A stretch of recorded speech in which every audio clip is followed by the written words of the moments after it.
Hey guys, this is Team Snurpchat here to tell you about ecology.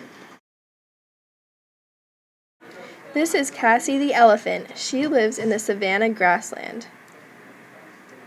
These are her family and friends. Together they make up a population. A population is a group of individuals of the same species that live in the same area and have potential to interbreed.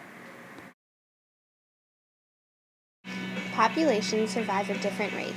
This variation in rate is represented through survivorship curves. The x-axis measures time in years, while the y-axis measures the number of individuals that survive in a population. There are three main types of survivorship curves. Species who fit into type 1 curves, like the African elephant, have a high rate of survival at birth, which rapidly decreases as age progresses. Type 2 curves are appropriate for animals like the starling that have an equal chance of survival throughout their lifespan. Type 3 individuals, such as a spiny mouse, have a low rate of survival when young, but this rate increases with their age. Because of different factors, called limiting factors, populations cannot expand beyond a certain number of individuals. This number is represented by a carrying capacity. Limiting factors include food, water, disease, and habitat.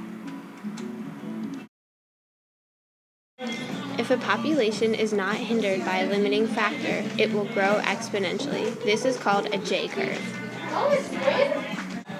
Alternatively, with limiting factors, a population will experience times of stagnation. This is called an S-curve. In this case, the elephants are limited by their resources. Many elephants make up a population, but with other animals they form a community.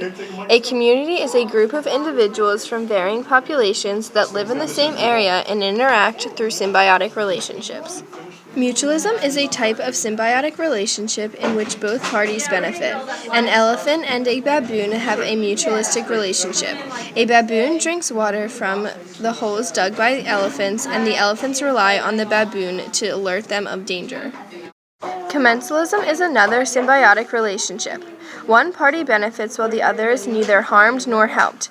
This is shown in the relationship between a lion and a hyena. A hyena eats the remains of a lion's prey, but the lion is not affected. Parasitism is when one party is helped but the other is harmed. This is seen when a tick feeds on the blood of the host elephant. The tick benefits but the elephant is harmed. Another way that organisms interact within a community is through predation. In the savanna, a lion will hunt an elephant and eat it. This is an example of predation.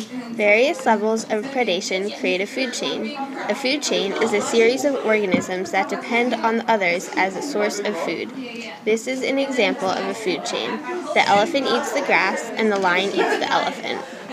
Food chains and the predatory relationships within can be graphically represented through food pyramids. Food pyramids also help us to understand the transfer of energy. As energy moves up the pyramid, only 10% is transferred. In this case, the lion, a secondary consumer, receives the least amount of energy and therefore must feed more often in order to get a sufficient amount of energy.